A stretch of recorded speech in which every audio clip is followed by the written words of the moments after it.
Hello అన్న, మీ పేరు? నా పేరు షణ్ముఖరావు పత్రి. ఎంపీ ఎలక్షన్ జరుగుతున్నాయి కదా సార్, ఏ పార్టీకి ఎక్కువ సీట్లు వచ్చే అవకాశం ఉంది? బీజేపీ అన్న. బీజేపీ. ఎందుకు బీజేపీ అనుకుంటున్నారు?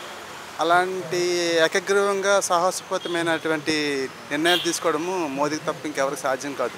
మిగతా పార్టీలన్నీ వేరే వాళ్ళకి బెండ్ అయ్యి వేరే వాళ్ళకి ఒత్తిడికి ప్రెజర్కి అట్లాగా బాగా ప్రెజర్ అవుతారు.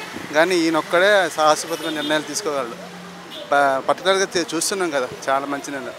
ఈసారి మళ్ళీ వస్తే ఇంకా మంచి అభివృద్ధిలోకి వెళ్తుందని నమ్మకం. ఇక్కడ మల్కాజ్గిరి నుండి కానీ ఈటెల గారు పోటీ చేశారు. మీకు ఈటెల గారు తెలుసా? ఈటెల రాని తెలుసు. మరి ఈటెల గారు ఇక్కడ ఎంపీగా గెలుస్తారంటారా? మరి బీజేపీ తరఫున గెలుస్తారు.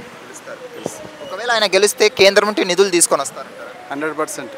ఎందుకంటే ఇన్ని పరిస్థితులు తారుమారైనా సరే, అంటే ఉప ఎన్నికల్లో ఓడిపోవడం అయినా సరే, కేసీఆర్ ప్రెజర్ పెట్టినా సరే అదే పార్టీలో ఉండడము, మొన్న ఓడిపోయినా సరే అదే పార్టీలో ఉండడము, ఇప్పటికీ అదే పార్టీలో ఉండి ఇంత అంటే ఎవరికైనా నమ్మకం అంటూ ఉంటుంది. ఇప్పుడు ఓడిపోయిన వేరే పార్టీకి వెళ్ళిపోవడము, లేదంటే మళ్ళీ అదే బీఆర్ఎస్ పార్టీకి వెళ్ళిపోవడము, లేదంటే వేరే పార్టీ చూసుకోవడం ఉంటుంది.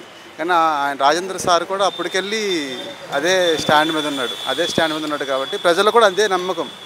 ఒకవేళ ఈటెల రాజేంద్ర ప్రసాద్ గారు కానీ గెలిస్తే సెంట్రల్లో ఆయనకి మినిస్ట్రీ ఇచ్చే అవకాశం ఉందా? 100%. ఎందుకంటే రాజకీయ అనుభవం వైఎస్ రాజశేఖర రెడ్డి నుంచి ఉంది ఆయనకి. ఎందుకంటే ఆయన అడ్మినిస్ట్రేషన్ గురించి తెలుసు. మిగతా వాళ్ళందరూ కొత్త లేదో డబ్బు పరపతి చూసుకొని బయటకు వచ్చిన కానీ ఆయన రాజకీయ పరంగా అనుభవజ్ఞుడు. మల్కాజ్గిరి అంటేనే దేశంలోనే అతిపెద్ద కాన్స్టిట్యున్సీ ఇండియాలోనే. సో ఇంత పెద్ద కాన్స్టిట్యున్సీకి ఆయన కరెక్ట్ లీడర్ అనుకోవచ్చా? 100%. ఒక రాష్ట్రాన్ని పాలించే సీఎం హోదా ఉన్న స్థాయి వ్యక్తి తర్వాత వ్యక్తి ఆయన. మీకు మన కేసీఆర్ క్యాబినెట్లో తెలుసు కదా ఆయన పరిస్థితి, వ్యవసాయ శాఖ ఆయన అంత స్థాయిలో ఉన్న వ్యక్తి. అంటే నెక్స్ట్ సీఎం ఉండే ఆయన కేసీఆర్ ఆయన నిర్ణయాలు నచ్చక ఆయన కుటుంబ పాలన అయినా సరే వాళ్ళ మొత్తం చూసుకోవడం అవన్నీ చూసే బయటకు వచ్చింది ఆయన. లేదంటే పౌల్ట్రీ బిజినెస్లు అవన్నీ దాంట్లోనూ కేసీఆర్ హెల్ప్ని బాగానే చేసారు, కానీ ఆయన నిర్ణయాలు నచ్చకే కదా బయటకు వచ్చిండు. ఎస్పెషల్లీ రైతు బంధు ఒకటి ఆయన వాళ్ళతో ఏకీభవించుకోవడానికి కారణం రైతు బంధు బాగా. ఎందుకంటే వాళ్ళు అంత ఫ్రాడ్ అవన్నీ తెలిసింది వాళ్ళకి.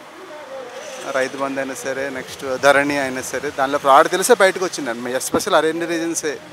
అందుకోసమనే ఖచ్చితంగా మోడీకి ప్రజల మద్దతు ఉంది. ఇక్కడ మల్కాజ్గిరిలో ఖచ్చితంగా ఈటెల రాజేందర్ గెలవబోతున్నారు, భారీ మెజార్టీతో గెలవబోతున్నారు. తెలంగాణలో 8 నుండి 10 సీట్లు బీజేపీకి రాబోతున్నాయి. ఒకవేళ ఈటెల రాజేందర్ గారు గెలిస్తే కేంద్రం నుండి నిధులు తీసుకొని రాగలరనే నమ్మకం ఉందా మీకు? తప్పకుండా. ఈటెల రాజేందర్ ఒక గొప్ప రాజకీయ నాయకుడు అండ్ ప్రజల మనిషి, ప్రజలలో తిరిగేటువంటి మనిషి ఆయన. దేశంలోని అతిపెద్ద కాన్స్టిట్యున్సీ ఏదైనా ఉందంటే మల్కాజ్గిరి. మళ్ళీ గతంలో చూసుకుంటే రేవంత్ రెడ్డి గారు దీనికి ఎంపీగా ఉన్నారు. ఆయన ఎలా చేశారు ఇక్కడ? యాక్చువల్గా మల్కాజ్గిరి ఒక హృదయం ఉన్నటువంటి కాన్స్టిట్యుయెన్సీ.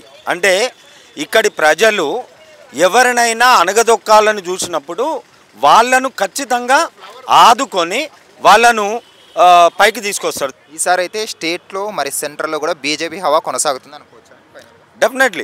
డెఫినెట్లీ తెలంగాణలో ఖచ్చితంగా బీజేపీ ఎక్కువ స్థానాలు గెలిచే అవకాశం ఉంది. రుణాలు ఇచ్చేంత వరకు మీద పడతారు, ఇచ్చినాక మాఫీ అంటారు. మాయ మాటలు చెప్తే నమ్ముతారు, మోసపోయి ఏడుస్తారు. చూడు, ఇదే శివరాకరి. వచ్చే వారం ఇల్లు జప్తు చేసుడే. మనం మోసపోయినమే కౌసల్య. గత ప్రభుత్వం కారు వేసుకొచ్చి రుణమాఫీ చేస్తారని చెప్పి మోసం చేసిపోయా. ఈసారి గెలిచిన వాళ్ళు మొండి చేసి చూపెట్టే. అయినా మనం ఏమన్నా వాళ్ళని కాళ్ళ తిప్పమంటిమా, లేక వాళ్ళ చేతిలో ఊరేగిమంటిమా? బ్యాంకు రుణం మొత్తం మాఫీ అంటిరి, పెట్టుబడి సాయం 15,000 అంటిరి, కూలీలకు కూడా 12,000 అంటిరి, మద్దతు ధర మీద బోనస్ 500 అంటిరి. ఏది తీరకపోయా ఎట్లా సచ్చేది? మనకిప్పుడు కావాల్సింది ఇట్లా అబద్ధాలు చెప్పి మోసం చేసేటోళ్ళు కాదు, మాట చెప్పిండంటే గ్యారంటీగా చేసే మోడీ. ఈసారి మాకు మోదీనే గ్యారంటీ. కమలం గుర్తుకు ఓటేద్దాం, బీజేపీని గెలిపిద్దాం. మోడీ మన అందరి నేస్తం, బీజేపీనే గెలిపించేద్దాం.